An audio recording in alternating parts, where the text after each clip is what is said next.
She boarded the plane just like everyone else, quietly, respectfully, and on time. No fanfare, no entourage. Just a confident black woman in a navy blue blazer, carrying a sleek leather briefcase and a calm expression. Seat 3A. Business class. She sat down, pulled out her tablet, and started reviewing documents with the focused ease of someone who had done this many times before. The flight was from Dallas to New York, a routine trip for most, but for her, it was one more leg in a journey that had built the kind of empire most people only read about. No one around her seemed to notice who she was. Or maybe they noticed, but didn't recognize. What happened next wasn't loud. It wasn't violent. But it was enough to change the fate of an entire airline. A few passengers in the front rows had already clocked her presence. She didn't fit their idea of who usually sat there. Her calmness, her confidence, it seemed to bother some of them. One whispered to a flight attendant, something about unusual behavior. Another complained she looked out of place, though she hadn't said a word to anyone. Then the flight attendant came over, forced smile in place, and asked to see her boarding pass again. She handed it over, not missing a beat. Still, she was asked to step off the plane. Just for a quick verification, they said. She didn't argue. She just gathered her things, stood up slowly, and walked down the aisle with every eye now glued to her back. At the jet bridge, 2 security officers waited. The moment felt surreal. No clear explanation, just vague language about random checks and passenger discomfort. But she knew. It wasn't random. It wasn't protocol. It was something else, something more familiar than she wished it were. Passengers watched from the windows as she was escorted back into the terminal. Some whispered. Most didn't say a word. But someone did pull out their phone. Someone recorded. And that video, that short, shaky clip of a powerful black woman being quietly removed from a plane without cause, would go viral within hours.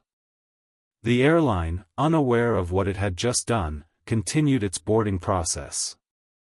The flight took off 22 minutes later, never realizing what it left behind. Her name was Nia Taylor. A name not often seen in headlines but well known in the corridors of private investment and corporate boardrooms. She wasn't just a passenger. She was the CEO of one of the largest global venture capital firms in North America. She wasn't traveling for leisure, she was en route to finalize a multi-billion-dollar infrastructure funding deal. And, as fate would have it, the airline that had pulled her off the plane happened to be one of the companies included in the financial portfolio under her firm's review. The $4 billion in funding wasn't a loan. It was a strategic investment package that would have allowed the airline to restructure its aging fleet, open up international routes, and stay ahead of rising competitors in the post-pandemic recovery. It was, in short, the kind of deal that could change a company's future. And Nia Taylor had the final say on whether the deal would go through. She didn't scream. She didn't tweet in rage. She didn't even call the media. She just walked back into the terminal, found a quiet space, and made one phone call, to her team. Pull the offer. Effective immediately. And notify the board. We're reallocating the capital. That was all she said. Word didn't travel fast, it traveled instantly. Within 24 hours, senior executives at the airline were scrambling. Calls were made, explanations attempted, press releases drafted.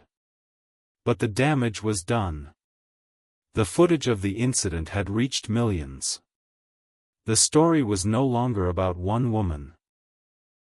It had become a symbol of something much bigger. Of how power can sit quietly next to you, dressed simply, unbothered by appearances. And how assumptions, made in ignorance or bias, can cost more than any company is prepared to lose. Nia didn't need to explain herself. Her actions spoke for her. Her silence became louder than any public statement. And within a week, other companies, ones that had previously ignored or underestimated her influence, were suddenly wide awake. Diversity and inclusion reports were dusted off. Corporate policy meetings were held. But for Nia, none of this was about revenge. It was about accountability. About showing that the time for empty promises and unchecked disrespect had passed. What the world didn't know was that this wasn't the first time Nia had faced this kind of treatment. It was just the first time someone tried it on the wrong day, in the wrong context, with the wrong person. And as the story picked up traction, the airline's shares began to dip. Investors got nervous. Questions were raised in earnings calls. Suddenly, a single incident involving one woman in one seat became a national conversation about race, power, and the assumptions we carry when we don't see the full picture. But what happened next, no one could have seen coming. Just when the company thought the storm might pass, Nia made a quiet but calculated move that escalated the stakes far beyond Wall Street or social media outrage. Because while the airline was focused on PR damage control, she was already preparing something far more permanent. A new transportation tech startup, built from the ground up. Quietly funded. Quietly staffed. And its first market? The very cities the airline had planned to expand into. One mistake. One woman. $4 billion. And now, a disruption was coming, one they never saw coming. And Nia? She was just getting started. So the question now wasn't what happened, but what would happen next. Because when power flies under the radar, the landing is never soft. Long before she ever became the woman who pulled $4 billion from under a major airline's nose, Nia Taylor was just a kid from Atlanta with big dreams and a sharp mind. Raised by her grandmother in a tight-knit community where respect had to be earned every single day, she learned early on what it meant to walk into rooms where she didn't look like she belonged, but made sure she never left unnoticed. Education was her escape, but it was also her armor. She wasn't interested in applause. She was focused on understanding how systems worked, especially the ones designed to keep people like her out. Her rise through the world of finance wasn't fast, but it was fierce. Wall Street firms didn't know what to do with her at first. Too quiet, too young, too direct. But she didn't change who she was. Instead, she outworked everyone. By the time she turned 32, she had built a small private equity team into a global venture capital powerhouse. Quiet deals. Smart exits. Strategic takeovers. All with a team that reflected the world she came from, diverse, sharp, and fearless. So when her firm began exploring investments in sustainable transportation and global aviation, she didn't just look at numbers. She looked at leadership, ethics, long-term potential. The airline she boarded that day had passed through months of internal evaluation. Their CEO had even met with her privately. It was supposed to be a deal that pushed innovation forward, not a conversation about bias or appearances. But now that deal was dead, and something deeper was unraveling behind the scenes. Inside the airline's boardroom, there was chaos. The CFO couldn't explain why such a high-level investor had been treated like a problem passenger. Legal teams scrambled to get ahead of potential lawsuits, but there were none, at least not yet. That's what made it worse. Nia hadn't sued, hadn't posted anything, hadn't granted a single interview. She had simply walked away. And in the corporate world, that kind of silence usually means something bigger is coming. What few people outside her circle knew was that Nia had already been considering pulling back from the deal before the incident. Not because the airline lacked potential, but because something in the leadership didn't sit right with her. There were red flags, minor, but telling. A regional manager's comment about branding optics, an internal memo that referred to customer data by race without context. She had flagged it, made a note, and kept watching. So when the security incident happened, it wasn't just about being removed from her seat. It was confirmation. Proof that the culture was broken, and worse, unaware of its own rot. Meanwhile, the video of her being quietly escorted off the plane had taken on a life of its own. It wasn't dramatic. There was no yelling or handcuffs. But the calm look on her face, the discomfort on the flight attendants, and the awkward way security handled the situation, all of it made people uneasy. It wasn't the kind of footage that screamed injustice. It whispered it. And sometimes, that's more powerful. Social media picked it up fast. The hashtags started trending. Not because she was famous, but because so many people, especially Black professionals, had seen or lived some version of that moment. As the days passed, more details leaked. A junior airline staffer anonymously shared that a white male passenger had flagged Nia simply because he thought she didn't look like she was supposed to be in business class. Another said she heard someone mention that she was too calm, like that was a reason for suspicion. The story wasn't just about Nia anymore. It was about a pattern, and people were paying attention. Nia's team, meanwhile, had already shifted gears. They rerouted the $4 billion into an internal project that had been simmering quietly, an investment in a fleet of AI-supported, carbon-efficient air transport vehicles built for regional markets. It was early-stage tech, still in development, but Nia believed in betting on ideas others didn't see yet. And this time, she was determined to build something without the usual gatekeepers. Her new venture didn't announce itself with fanfare. There were no grand press releases, no ribbon cuttings. Just a string of quiet meetings, licensing talks, and confidential supplier agreements. But the industry noticed. Recruiters began poaching airline engineers. A few cities quietly signed on for pilot programs. The message was spreading, even if no one had said it aloud.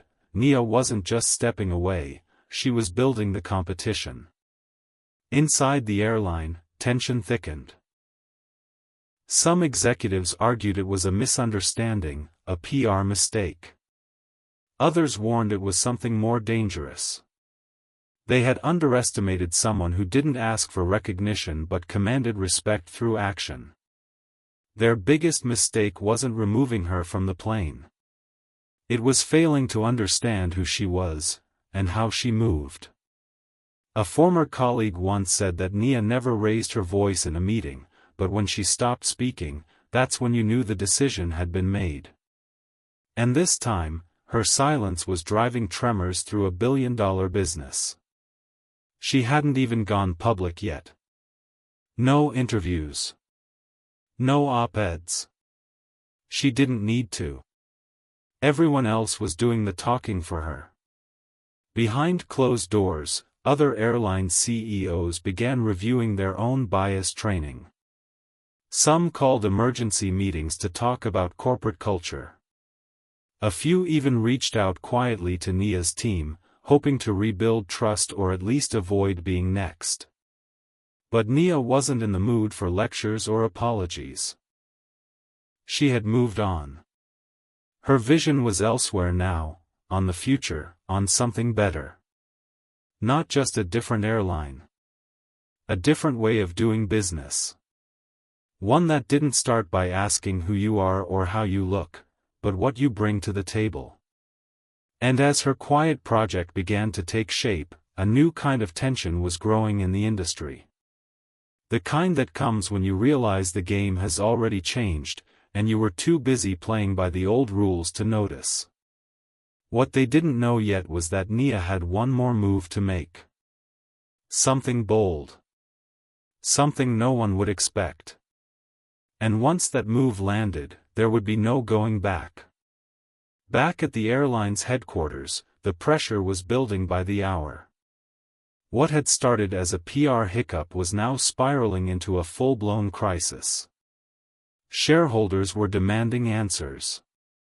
The legal team was scrambling to get ahead of any possible discrimination lawsuits. Internal emails leaked showing that the airline had already been warned about bias issues in customer service several months before the Nia Taylor incident, but those warnings had been quietly ignored.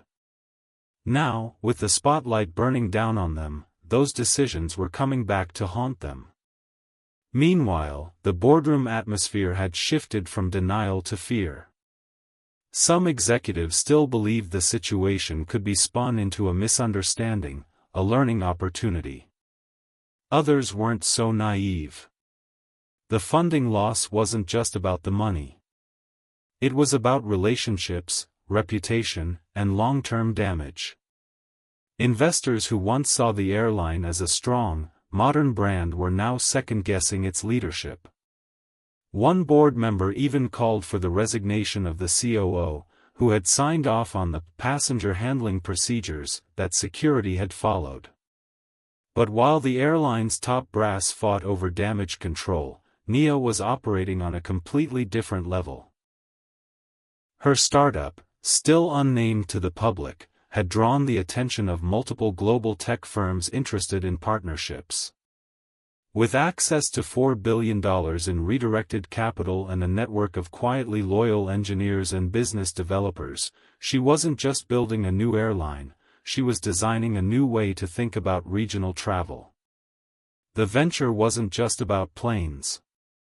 It included AI-driven logistics hubs, zero-emission aircraft models, and a digital-first customer experience model that put transparency and dignity at the center. She wasn't out to compete with the existing giants. She was aiming to replace them, bit by bit. The word had begun to spread in elite business circles: Nia Taylor was disrupting transportation from the ground up. Yet, while the world watched her power moves with curiosity and respect, Nia herself was dealing with something more personal. The incident on the plane had unearthed memories she'd long buried. Times she had been followed in high-end stores.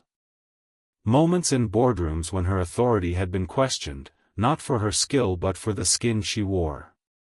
She'd always played it cool, stayed above it, worked harder. But this time, something shifted. The look in the flight attendant's eyes. The doubt. The quiet discomfort. It lingered. And somewhere deep inside, she began to wrestle with a question she hadn't faced in years: was she building this new venture just to innovate, or was she trying to prove something? Not just to the airline or the public, but to herself. While she kept her public silence, her inner circle had started to fracture under the weight of ambition and uncertainty. Her longtime COO, Marcus Dean, was beginning to voice concerns. He supported her vision, but he worried that moving too fast, too publicly, could create backlash. He suggested softening their rollout plan, maybe even meeting with the airline's leadership to talk things through. But Nia wasn't interested in negotiation. To her, going back to the table with people who didn't respect you wasn't strategy, it was surrender. And she'd done enough of that in her life. Marcus didn't push too hard, but Nia could sense the tension. They had built this company together from the ground up. If anyone understood her mission, it was him. But even he was starting to worry about the scale of what they were doing. And that doubt, even if unspoken, began to feel like a betrayal. At the same time, a former employee of the airline reached out to Nia's team. She was anonymous at first, but her information was too detailed to ignore.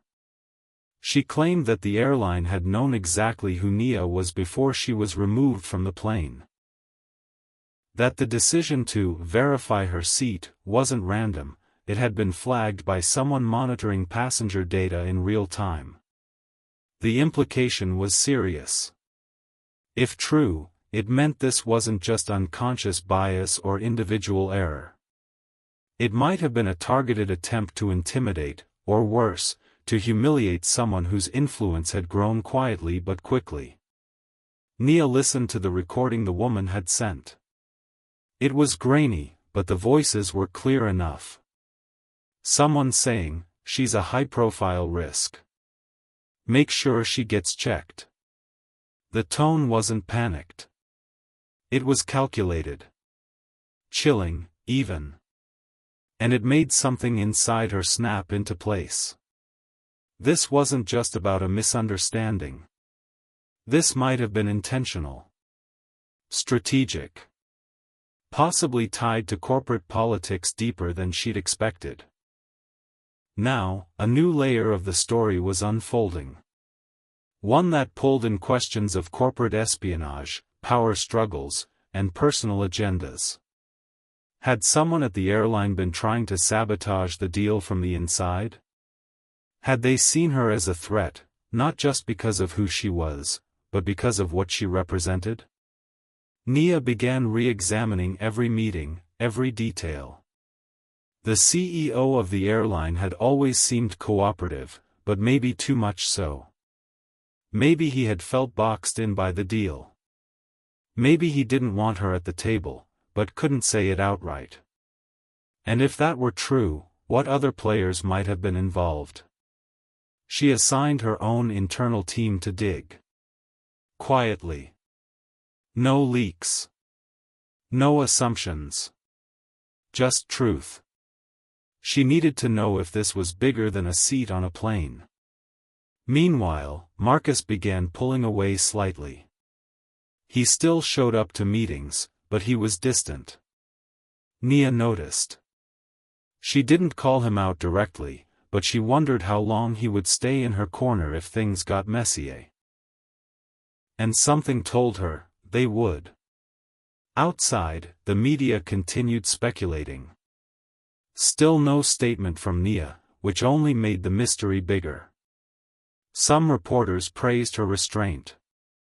Others accused her of orchestrating a takedown for her own gain.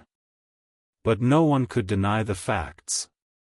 One moment of public disrespect had triggered a chain of events that was still unfolding, and no one knew where it would land. And now, with whispers of sabotage, internal doubts growing, and a rising storm of attention, Nia Taylor stood at the edge of something massive. Her choices in the next few days would shape not only her company's future, but the future of an entire industry. But behind all the strategy and silence, the real question still lingered like a shadow: who really pulled her off that plane, and why? The answer, when it came, would change everything. Late one evening, as the city buzzed quietly beneath the skyline, Nia sat alone in her office, the lights dimmed, her phone face down on the desk. The voice recording still echoed in her mind. "She's a high-profile risk. Make sure she gets checked."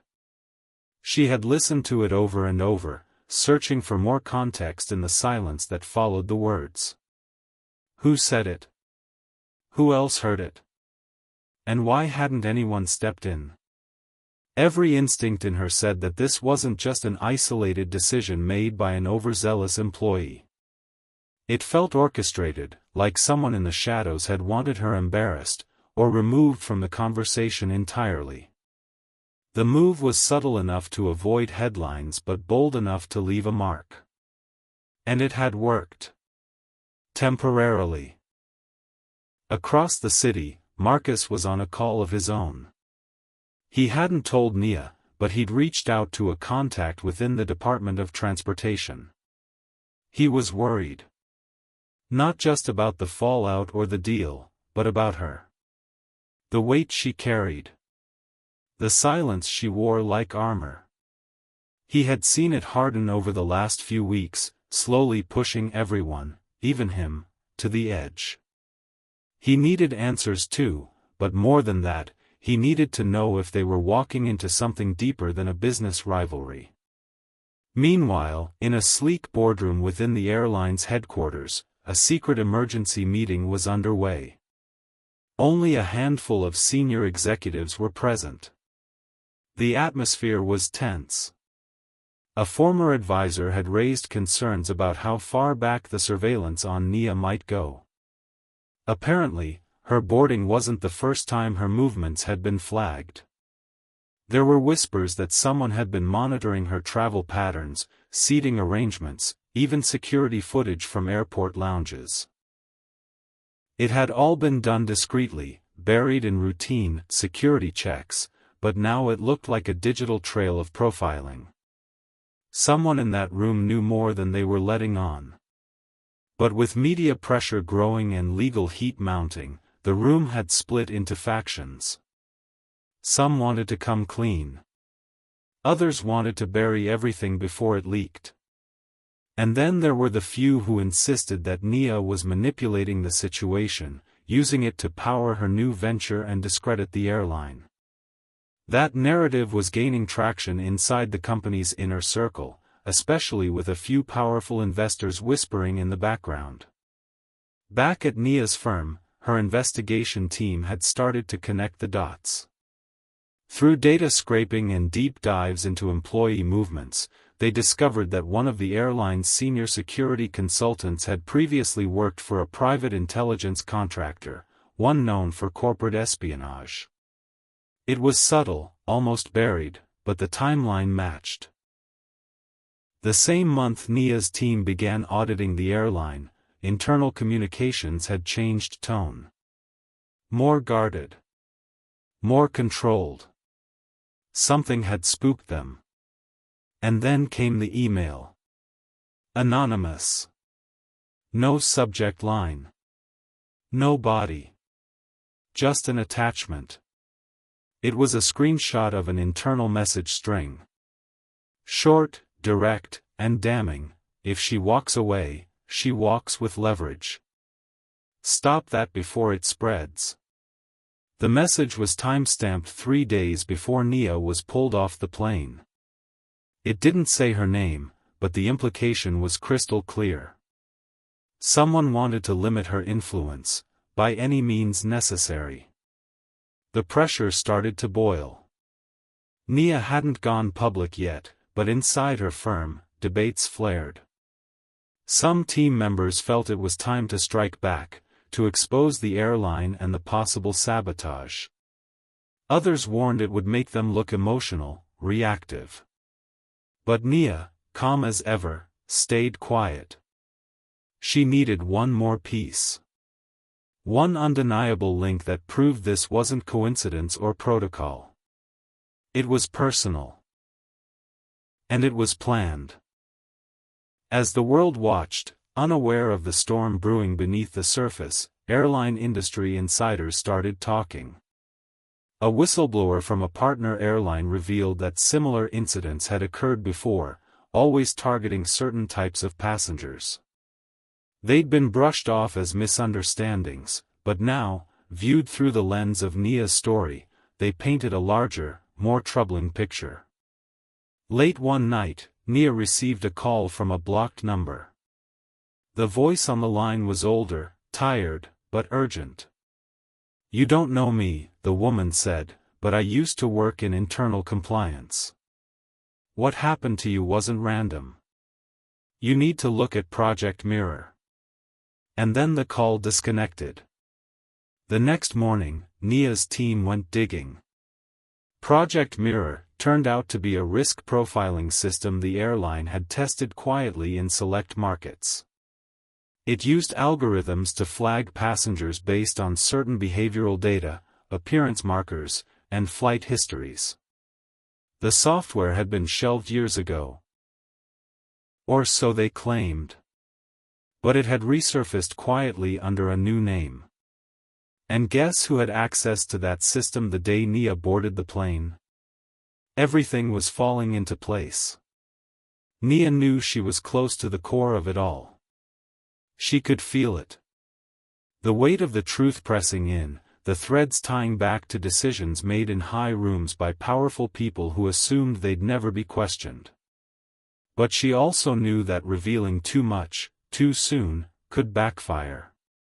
She needed to be strategic. Let them think she was still in the dark. Behind the scenes, journalists were starting to circle closer to the truth. A few had picked up on inconsistencies in the airline statements. One investigative reporter even reached out for comment about the mysterious tech program that had flagged her boarding. But Nia's team held the line. No comment. No leak. Not yet. The airline, now desperate to stop the bleeding, tried sending feelers through legal intermediaries. Settlement offers were whispered. Partnerships were re-extended. But Nia ignored them all. She wasn't interested in patching things up. She was interested in exposing the pattern, and rebuilding something better. Then, just as things seemed ready to explode, another twist came out of nowhere. One of Nia's own investors, someone close, someone she trusted, was discovered to have a direct financial stake in the airline's parent company. It explained a lot. The hesitation. The unexplained leaks. The sudden push to soften her stance. It wasn't just the airline that had played dirty. Someone in her own circle had been playing both sides. And now, standing at the crossroads of truth and betrayal, Nia faced a decision that would define everything. Would she reveal what she knew? Would she risk it all to expose the truth? Or would she wait, watching quietly, until the perfect moment arrived? The tension was razor-sharp. Allies were shifting. Enemies were closing in. And the next move, hers, would determine not just the future of her company, but the narrative the world would believe. The clock was ticking. Just as Nia was preparing to make her next calculated move, thinking she had seen the full map of betrayal and power plays, something unexpected hit her desk that changed the entire course of the fight. An envelope, delivered by hand and unsigned, landed in her office mailroom. Inside it was a flash drive, along with a single line typed on plain white paper: "Not all traitors are visible. Trust your instinct." She sat in silence for a long moment before plugging in the drive, her hands steady but her mind racing. What she found wasn't just damaging, it was explosive. Surveillance footage. Private email threads. Strategy documents from an internal crisis management firm.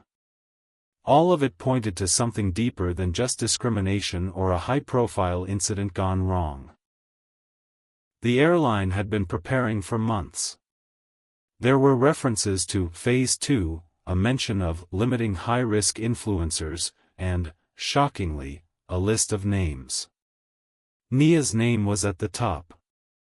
But she wasn't alone. The list included activists, lawyers, media figures, even a few politicians. People who had all, in one way or another, challenged power structures or corporate practices. Many of them had experienced unusual travel disruptions over the last year. Nia remembered hearing about some of the incidents but had never connected the dots, until now. It was more than profiling. It was a pattern. Systematic. Coordinated. The program was referred to internally as Project Drift. And its goal? Minimize influence. Delay momentum. Make people second-guess their platforms. Disrupt credibility without leaving a public trail. The airline, it turned out, wasn't working alone. There were multiple corporate partners involved, and possibly even silent endorsements from other entities with vested interests in preserving control. Nia felt the walls closing in, not out of fear, but urgency. She was no longer just protecting her reputation or her business. She was in the middle of something much bigger, something that needed to be unraveled with precision.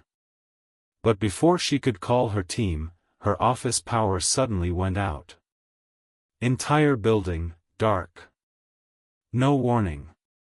No storm. Just silence. Within minutes, her phone lit up. Marcus was calling. "You need to leave right now," he said. "I just got tipped off.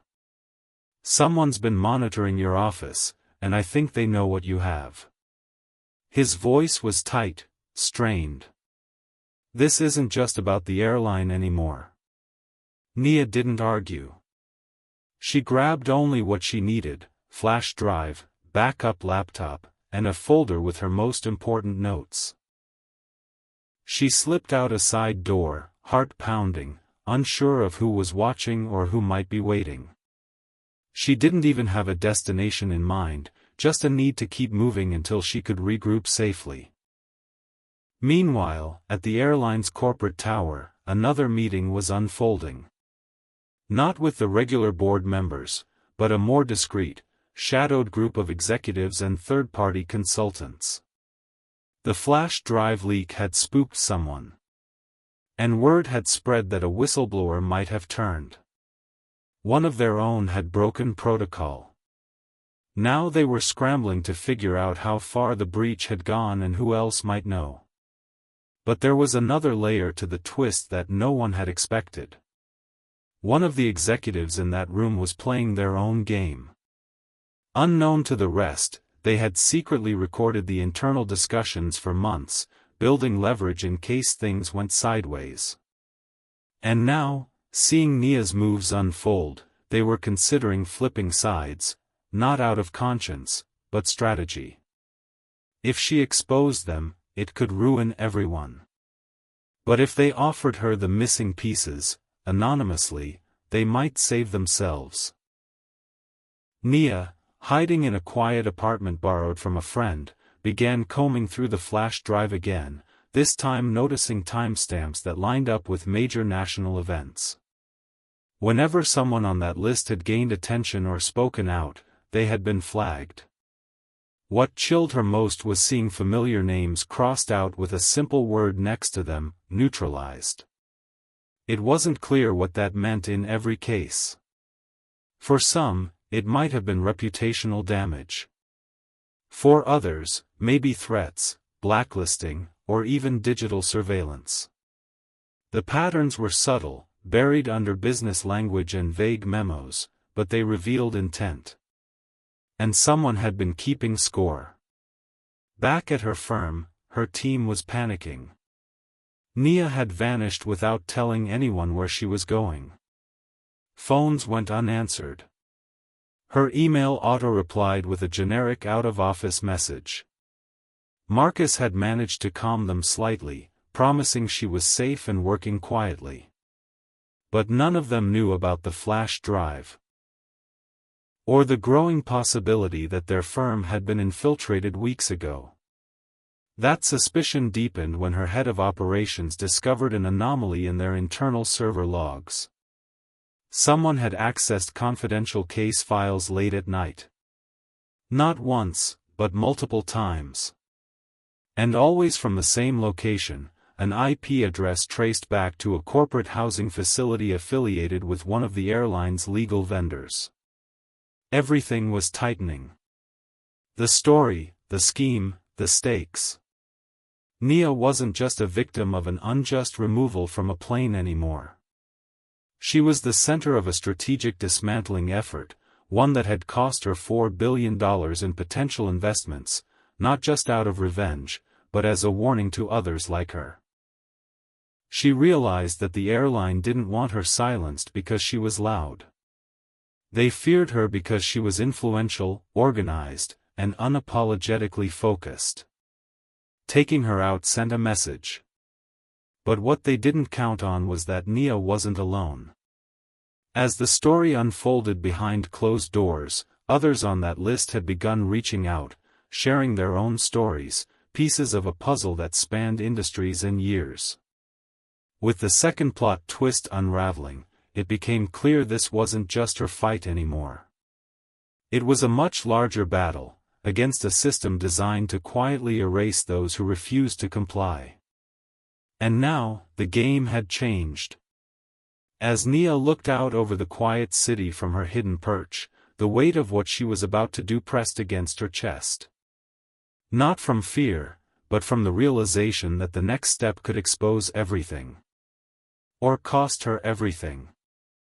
And just as her phone buzzed with a new anonymous message, containing a date, a location, and the words, "Final proof" inside, she knew it was time to go deeper than ever before.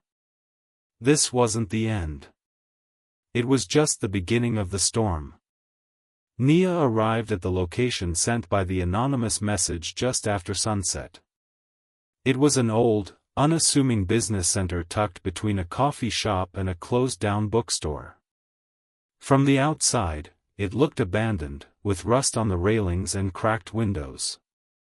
But inside, a single office on the third floor had light spilling through the frosted glass. She hesitated only for a second before pushing the door open. The room was quiet, dimly lit, and smelled faintly of paper and dust. On the table sat another flash drive, this time next to a thick folder filled with documents. A voice spoke from the shadows, calm, familiar, but one she couldn't quite place immediately. "You made it," the man said, stepping forward. As he moved into the light, her breath caught. It was Raymond. Raymond had once been one of her trusted advisors, someone she believed in, someone who disappeared without explanation months before the incident. She'd assumed he had taken a buyout and left the game quietly. But now, here he was, standing in the middle of everything, right at the heart of the conspiracy.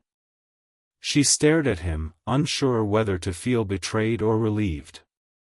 "I never turned against you," he said quickly, seeing the look in her eyes. "I infiltrated them. I had to disappear to gain their trust." He slid the folder toward her.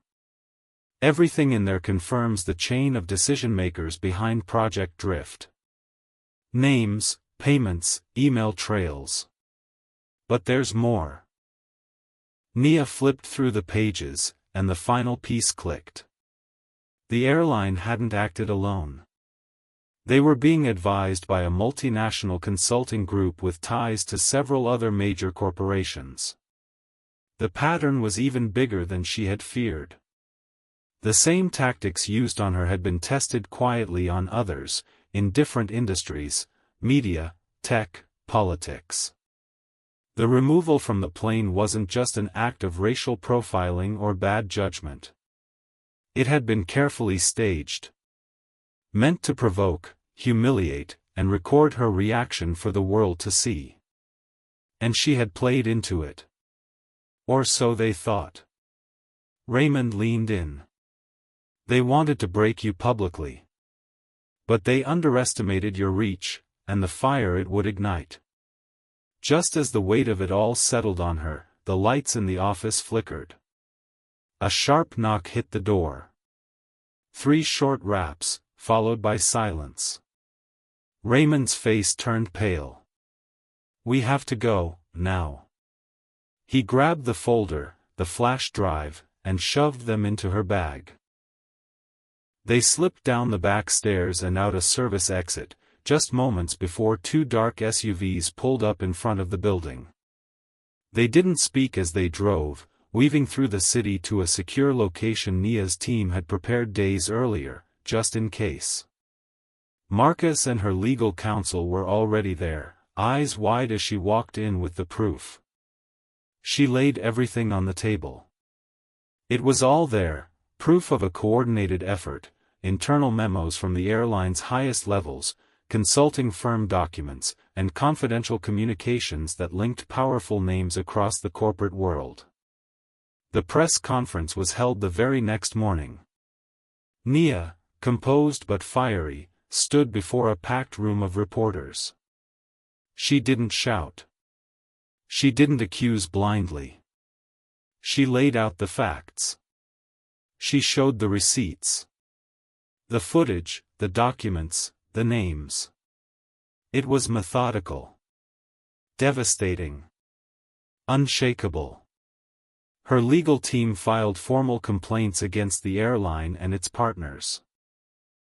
Government officials took notice. Investigations were launched. And the story exploded online.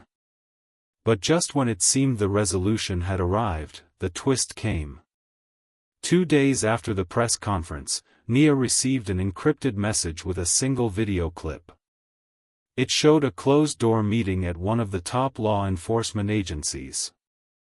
On screen, she saw someone she never expected, a senior government advisor who had once publicly condemned her treatment on that flight.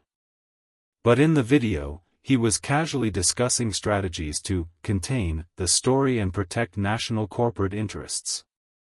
He even joked, "She's just one woman. How much damage can she really do?" It wasn't just corporations. It wasn't just airlines. The rabbit hole went deeper. Nia didn't release that footage immediately. She knew this wasn't just a PR battle anymore. This was about power, and how far those in charge would go to protect their own. She kept it as leverage, waiting for the right moment. Meanwhile, the fallout from the press conference rippled across the industry. The airline's stock plummeted. Their board issued a public apology, and their CEO was forced to resign. But for Nia, the victory wasn't in headlines or financial hits, it was in the silence that followed. That silence where others began to speak. Dozens of people from across industries came forward, sharing stories that mirrored hers, of suppression, manipulation, public humiliation. Her stand had made others realize they weren't alone. In the final weeks of the saga, a surprising shift happened. One of the consulting firm's junior analysts broke ranks and published a tell-all piece exposing the firm's long history of shaping corporate narratives. It validated everything Nia had revealed, and then some. She took no joy in the destruction. But she stood tall knowing she didn't let fear write the ending of her story. She had walked through fire and emerged stronger, louder, and more focused than ever. Her firm regained the investors they'd lost, and then doubled. Her story became a movement. And quietly, she started building a coalition of powerful, ethical leaders across industries, ready to challenge the next wave of silent suppression. The twist? That same airline, desperate to repair their image, approached her with an offer. They wanted her to join their new Diversity and Ethics Council. A front. A way to pretend they'd changed. She declined, of course. But she didn't slam the door. Instead, she looked them in the eye and said, "You'll know when I've really started." And with that, Nia walked out, not just of the building, but into a new phase of her life.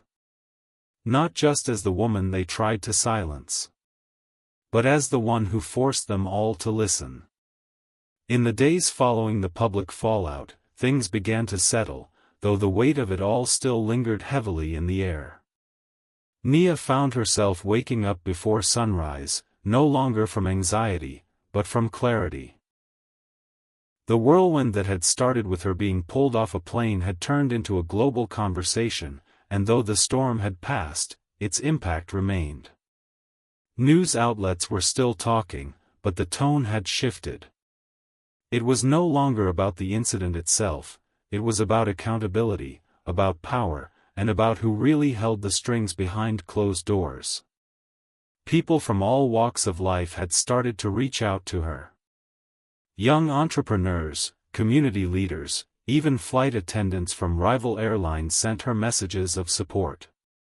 Some shared their own stories, times they were overlooked, disrespected, or silenced. Others simply said thank you for showing them that it's possible to stand tall when the world tries to shrink you. What struck Nia most was that this wasn't just her story anymore. It had become something much bigger than any lawsuit or press conference could contain. At the same time, internal investigations at the airline uncovered more than just poor judgment. Several employees involved in the initial decision to remove her from the flight had left the company quietly, and new leadership had stepped in. Policies were revised, sensitivity training programs updated, and community partnerships reviewed. But Nia knew change couldn't just come from the top down. Real change had to come from within, and from the public that demanded better. One afternoon, she sat down with a student group from a local university. They'd asked her to speak, not as a corporate leader, but simply as someone who had fought through something unjust and didn't back down. One student, a young black woman majoring in political science, stood up and said, "You made me feel seen. Like maybe I won't have to shrink myself just to fit in spaces that weren't built for us." That moment stuck with Nia more than any headline. Meanwhile, the footage of the government advisor that had been sent to her remained safely encrypted. She hadn't released it. Not yet. Instead, she began working quietly with investigative journalists and advocacy groups who could help her build a stronger case. She wasn't interested in causing chaos for the sake of drama. She wanted lasting results, policies rewritten, loopholes closed, and systems made fairer. It wasn't about revenge. It was about reform. Raymond, who had risked so much to bring her the truth, chose to stay in the background. He didn't want recognition, just the peace of knowing the right thing had been done. He helped her set up a secure communications hub, one that allowed whistleblowers to come forward without fear. Within weeks, they were flooded with reports, small injustices, big violations, and everything in between. Nia knew she couldn't fix it all, but she could give people a platform. A place to speak, to be heard, and to demand better. The consulting firm that had orchestrated so much behind the scenes was now under federal investigation. A few executives resigned. One even agreed to cooperate, which opened a floodgate of documents and evidence that would fuel lawsuits and reforms for years to come. Nia wasn't the only one watching anymore. The world had started to pay attention. Back in her own company, things were flourishing. Clients who once hesitated now pursued her with eager hands. Investors who had walked away returned, this time with not just money but respect. Her staff, inspired by her resilience, worked harder than ever, not out of fear, but from belief in the mission. Together, they expanded their focus, creating initiatives for ethical leadership, inclusive hiring, and corporate transparency. What began as damage control turned into a complete transformation of the business itself.